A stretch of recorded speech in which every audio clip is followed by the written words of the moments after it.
I'm going to start a new series where I kind of do a One Piece character data analysis. You can check the link here on how I made this character dashboard, but on a weekly basis, try to get out one of these character data analysis. I thought given the most recent One Piece anime episode, which was a pretty great episode featuring Shanks and Eustass, Captain Eustass Kid, to start with Captain Eustass Kid. So what I'm going to do is just kind of go through the different sections of this dashboard and give you my thoughts on everything. Okay, so this first part over here, we kind of have like a character bio and the scorecard. So this is broken out into two different parts. We have more kind of demographic information, story context, and then we kind of have a power scaling section. And then right below we have some details around the story context as it relates to this character. So Captain Eustass Kid, we can see he's appeared in 9 different arcs and a total of 85 chapters. It's kind of crazy when you think about it because it doesn't feel like we have been engaged with this character for a total of 85 chapters, and a lot of that is because one, he's not one of the main characters, and two, some of the chapters that he appeared in, they were kind of just like snippets here and there. So we can see out of the 85 chapters, the majority of it, unsurprisingly, comes from the Wano Saga. That's really where Kid kind of makes his fame, gets a lot of highlight. And then from there, the second largest is the Sabaody arc. That's where we first get introduced to the supernova, and you know, we kind of have that initial big 3 trio of Luffy, Kid, and Law.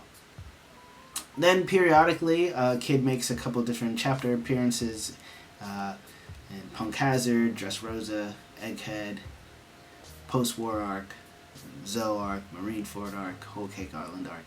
So that's kind of his arc context. Again, 9 different arcs, 85 different chapters, and then we can kind of see the timeline of when Kid actually appears in the story based off of the chapter release date. So these first 8 chapters here we know is Sabaody. This all occurred in 2008. We get a Marineford arc. This is really appearance. This is really Kid just kind of reacting as a spectator to the war. Then from there we get some post-war arc. I think this is Kid when he first lands in the New World and he's shown to be kind of like crucifying a village. We learn from Shaki in Sabaody arc that Kid has a higher bounty than Luffy at that point in time, more so because of the actions that he takes against civilians, and this was a highlight of that. Then we get some Punk Hazard arc. This is more of a reactionary, first starting with Kid and Killer kind of reacting to the weapons deal that Caesar is displaying at the point in time, and then that moves a little bit more forward in combination with the Dressrosa arc when he was meeting with Basil Hawkins and Apu. Fast forward, we get a couple more chapters of Kid in the Dressrosa arc as well. They have a couple more chapters, Zoe and Whole Cake Island arc. This is where it is shown that Kid has been captured by Kaido. Then we fast forward to 2018. This is the Wano Country arc. This is really where we get to be introduced to kind of the events that are happening on Udon. This is where Luffy's kind of brought there, and then him and Kid have their whole training kind of arc. And then you can see that highlighted by the different chapters here. Queen versus Lin, you know, this is all happening in the Udon saga. And then we move forward, you know, we get eventually to the starting of the raid, the main events of Wano arc, you know, the battle at Rooftop. Kid has a couple great moments. You know, his main shine is really in the events that happened with him and Law versus Big Mom. Kid finally fulfilling his dream of taking down a Yonko, even though they didn't really defeat her, they just kind of out of bounds her, but nonetheless a great story of fame for Kid, which earns him a bounty of 3 billion, which ultimately is tied for 10th highest amongst the different characters.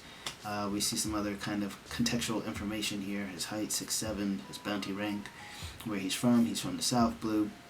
And then we know most recently in 2023 in Egghead arc, and most recently in the anime, the events that happened with Kid and Shanks, where the Kid Pirates were pretty easily defeated. It really only took one attack from Shanks to essentially wipe out Kid and Killer. But yeah, so speaking of that, I think it's a good time to kind of talk about how I would power scale Kid.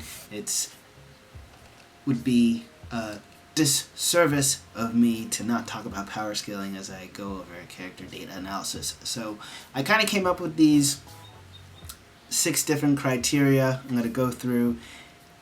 If you want to see, the full details how I kind of created this dashboard, you can check out the link here.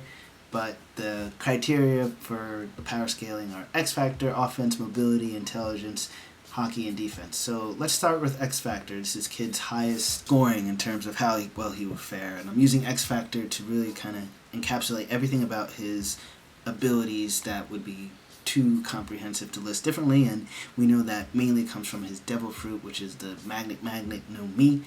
I gave him an 83 because I think Kid's Devil Fruit is not the easiest to be able to utilize well, and it's heavily implied that he's kind of somewhat of an engineer with how he's able to construct what he does. So I do think that takes, the ability up. Just the fact that it's a paramecia, he's also awakened, so that brings that X factor up. I think the main constraint on his Devil Fruit is the fact that initially it's limited to what it could affect in terms of things that are innately affected by magnetism, which is metal. The awakening kind of leaves that with the assign, but even then I think that kind of is still limited to only like 2 things, north and south. But that's the X factor I have. For his offense, I gave him a 77. I think Kid's the ability of the Magnet no Mi gives him a breadth of abilities in terms of how he can combine things of pretty large scale to do pretty good damage. He's not the most creative with them. He just kind of creates big things, but I think because he is able to create a variety of things, ultimately culminating in Damn Punked, which is his strongest attack, is warranting of a 77 for offense.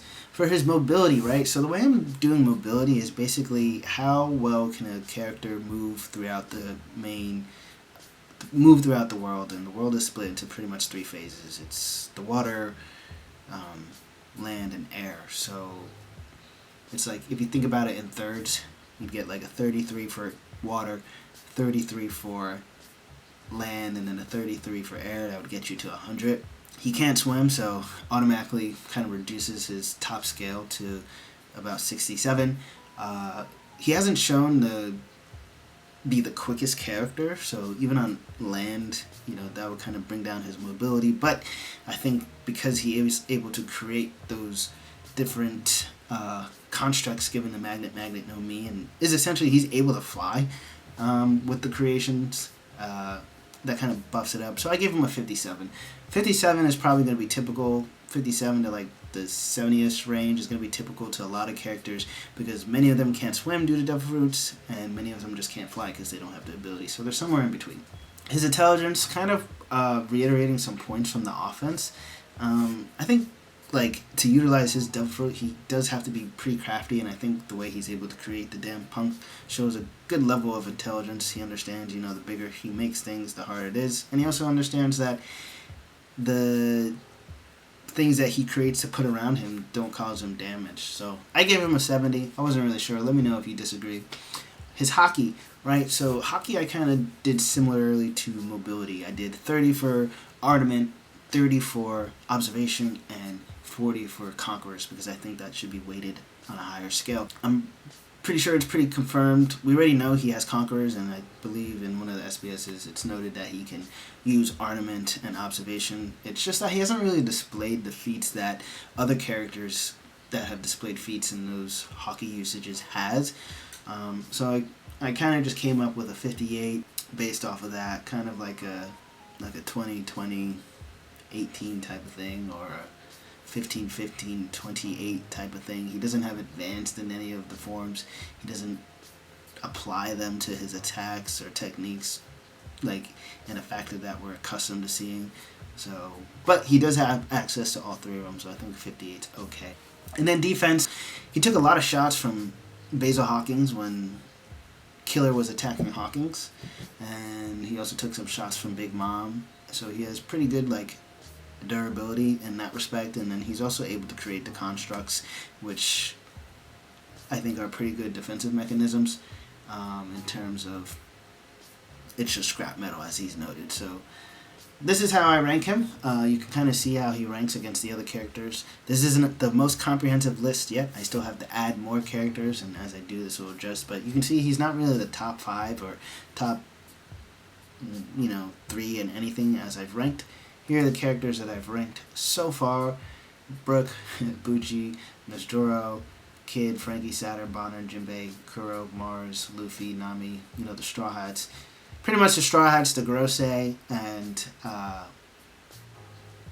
some earlier characters, because I'm going to start doing some arc analysis and then their character analysis, and then characters that have recent highlights. But yeah, that's my first character analysis. This is for Eustass Kid. Let me know what you guys thought below, and until next time, Taicho out.